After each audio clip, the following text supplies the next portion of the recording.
Hi everyone, welcome back to my garden. Today I'm going to be discussing the Santa Rita prickly pear Opuntia. This gorgeous girl is one that I purchased almost 3 years ago. She is just doing great, and I wanted to share my adventures with you on what it takes to kind of keep them alive and make them thrive in your garden. Um, my Rita went through plenty of adventures trying to find just the right spot for it, and it seemed like if it took a long, long time to grow. So here you're seeing this beautiful Rita. I believe this one is the one I purchased, and I held it up to the sky so I could take some pictures of it. And this one that you're seeing here that's flowering is one that was at the garden shop. And they had 5-gallon buckets of these, and they were just gorgeous. They were flowering. As you can see, the flower is just magnificent. Those colors, and then the petals are translucent. It's just amazing how something so harsh like a cactus can have such a gorgeous flower. But I mean, they rival any rose in my book. So yeah, when you can enjoy these, mine have not flowered yet, but they're fairly young. And all right, let's get to it. Here you're seeing one of the ones that I planted. I went ahead and put it in a pot, and the other one, there was two separate little plants in one pot that I bought. So the other one, I planted it in the ground so that I could get a feel for where it would be doing better. I mean, you can always move these around, so be brave and know that as long as you're keeping an eye on them, you can go ahead and move them and they'll be okay. These are very resilient plants, and if you don't overwater them, they will do just great. Another look here at the beautiful, I used to call this one my Mickey Mouse because it's got those two big ears. And as you can see, the newer growth is purple with green, and the older growth is bluish. And you see those little kind of like, they look like rubber, fleshy spines. They're not spines. Those are actually not spines. When those fall off, the spines are under those little fleshy parts. So just be very careful because this one here, it does form kind of like those spines that are like glochids, and don't like that. It's very, very treacherous if you really touch them. So be very careful. Here you're seeing the one that I planted in the ground.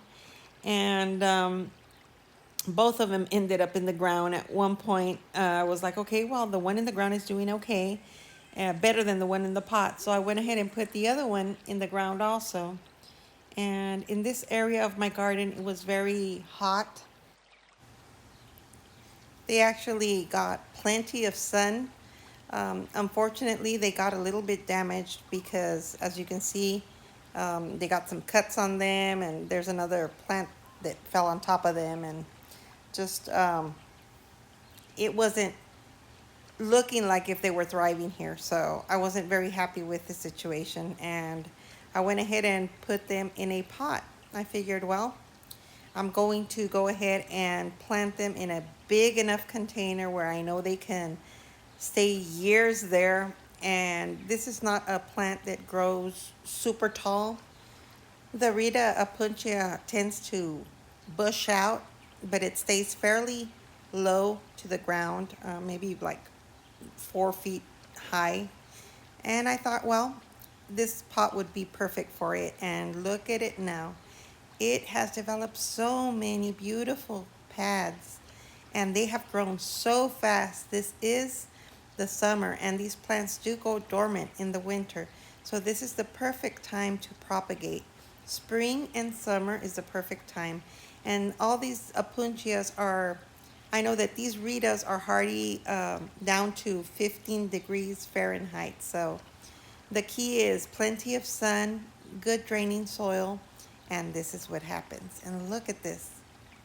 One thing that I can say that is happening in this pot is that they get a little bit more water because I'm more aware of them being in the pot. And I know the pot gets hotter, so right now, I do water them at least once a week. We are full-blown summer here in Southern California. So it's getting up to, 109 degrees, 112 degrees sometimes. And that's very, very hot. So I do give them a drink of water, a good soaking once a week. And they are thriving. Look at those little pads. In no time, they are full grown. And just the coloring is just gorgeous. And I did plant them um, really close together because these plants like to be crowded. They like to find a way to survive and they clump. So I wanted to give these plants plenty of space in the surrounding areas to expand and grow, and they will find a way. So here you're seeing I went ahead and said, okay, this is going to be the place for them. So I put some top dressing rock on them, and they are just gorgeous, gorgeous. So, all right, these, one final note, if you want to propagate them again, spring and summer is a good time. Cut off a pad, let it dry for a few days, let it callus, and then stick it in the ground or in your pot. Do not overwater, and just make sure to stick it deep enough where it stands up, maybe like a couple of inches. Don't overbury it, and you will have more of these in your garden. So, all right, everyone, that's pretty much it for this video. I will go ahead and try to feature other plants that are in my garden like this in depth and show you the progress that has happened in my garden. For now, you're seeing these beautiful, beautiful flowers that I bought for the 4th of July. And just my garden is doing great.